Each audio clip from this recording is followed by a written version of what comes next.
Halo semua, kembali lagi di Wayan Putra Garden. Nah, untuk di video kali ini saya akan membahas tentang cara menanam labu siam, idealnya maksudnya jaraknya.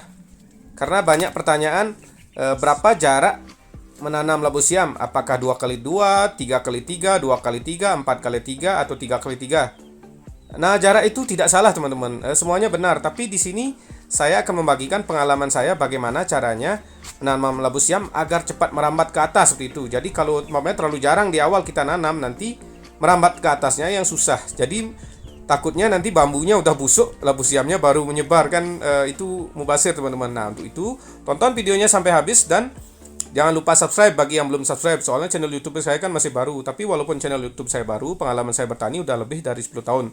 Jadi nanti akan banyak sekali video tentang cara bertani, tentunya dengan menggunakan modal yang hemat, dengan yang hasil yang bagus yang akan saya bagikan di channel YouTube saya ini, teman-teman. Nah, kira-kira seperti itu ya. Apa namanya? Bagaimana prosesnya? Ya, kita lihat videonya. Seperti ini kira-kira teman-teman. Nah, ini kan saya pakai polybag ya. Ini belum saya tanam sih. Kalau udah ditanam, jangan lupa polybagnya dibuka. Kenapa saya pakai polybag? Ya, saya biasanya saya diapkan biar tingginya antara 1,5 meter. Jadi begitu kita tanam, dia langsung udah berbuah nanti. Banyak orang nanam itu dari buahnya langsung ya. Nanti udah dibuat para bambu, nggak dirawat, tanaman labu siamnya nggak dirawat.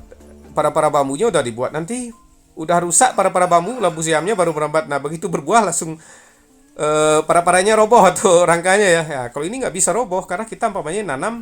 Ini kan buat contoh ya. Ini baru umur 2 mingguan kira-kira yang polybag ya teman-teman. Biasanya yang saya tanam kan udah umurnya 1,5 tahun. Itu udah ada di video sebelumnya ya. Nah, para bambu saya buat seperti ini. Kalau buat para bambu, jangan memecah bambu ya teman-teman. Soalnya bambu lapisan pelindungnya ada di luar. Jadi kalau kita pecah bambunya nanti akan gampang dimakan sama serangga atau rayap atau sejenis lah teman-teman.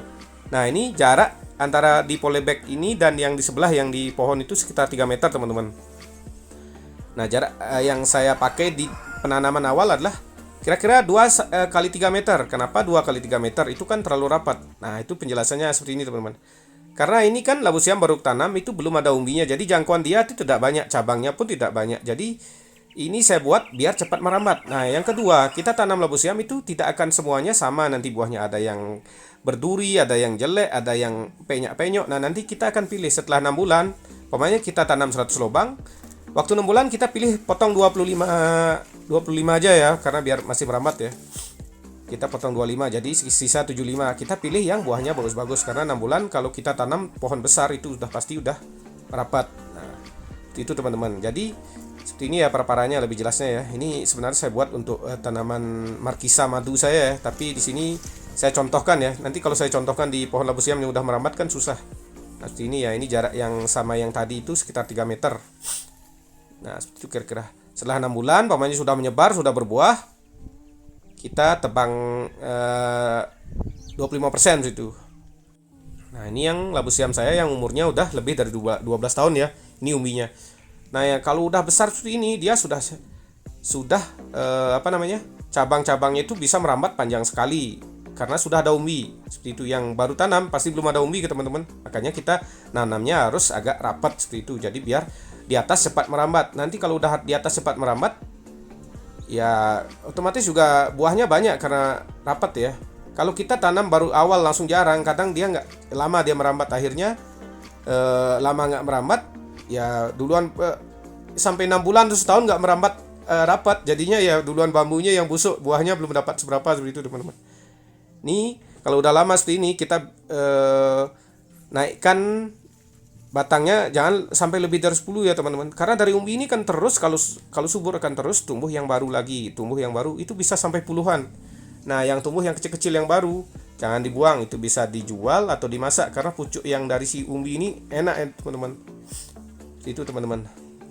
Nah, ini kan yang udah lama ya. Ini anggap aja yang umurnya udah lebih dari setahun. Kalau udah lebih setahun kita tebang lagi. Mamanya nanam kan saya bilang 100 lubang.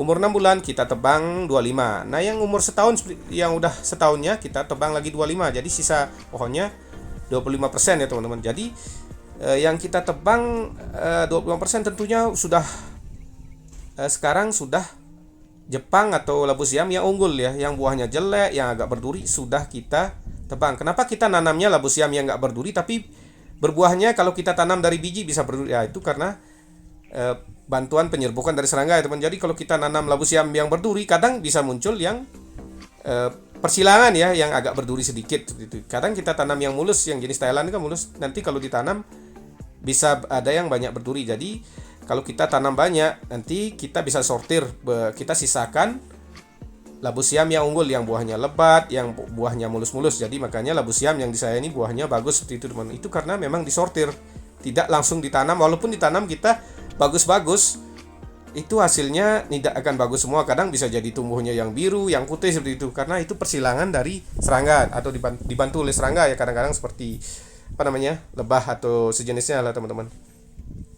Jadi kalau udah umur di atas tahun, kita sisakan 50% seperti itu. Itulah penyebabnya. Jadi tanam awal agak rapat karena dia belum tumbuh umbi. Karena kalau belum tumbuh umbi, jadi pohonnya masih jangkauannya kecil. Itulah yang perlu kita buat tanam untuk rapat seperti itu. Kalau udah di atas tahun, kita tebang setengahnya. Jadi pohon udah rapat seperti ini ya teman-teman. Jadi sudah ya jaraknya, kalau kita mau tanam 2x3, kalau tebang setengah jadinya kan jaraknya 4x3. Kalau udah di atas tahun idealnya memang jaraknya sekitar itu, sekitar 4x3, mungkin 4x4 juga bisa, mungkin di atas 2 tahun bisa ditebang lagi juga bisa teman-teman.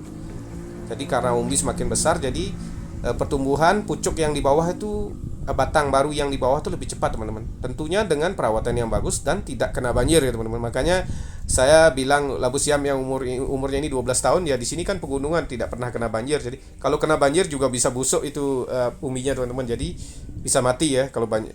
Karena labu siam ini aneh, kekurangan air dia tidak bagus, kelebihan air tidak bagus juga, seperti itu teman-teman. Ya gampang-gampang susah, kadang nggak dirawat juga hidup itu kalau diramatin di pohon juga bisa subur teman-teman. Ya karena labu siam ya seperti saya bilang, walaupun murah, dia bisa dipanen 2 hari sekali untuk labu siam baby, sekitar 6 atau 7 hari untuk labu siam yang normal. Jadi ya kerjaan panen memetiknya aja kita banyak kerjaan, apalagi nanti kita servis ini ya, bambu kita ganti. Bambunya kan saya bilang ganti tamal sulam, tidak ganti sekalian ya, jadi satu persatu ya. Nah, seperti itulah kira-kira videonya teman-teman. Nanti kalau ada yang kurang jelas bisa ditanyakan di kolom komentar teman-teman. Ya, seperti itu. Nah, di sini walaupun musim busuk ya, di tempat saya tidak terlalu busuk. Tentunya saya sudah ada penanganannya ya teman-teman. Sudah saya buatkan juga video di video sebelumnya ya. Teman-teman bisa nonton di video sebelumnya. Nah, sekian dulu videonya teman-teman. Terima kasih telah menonton. Sampai jumpa di video selanjutnya.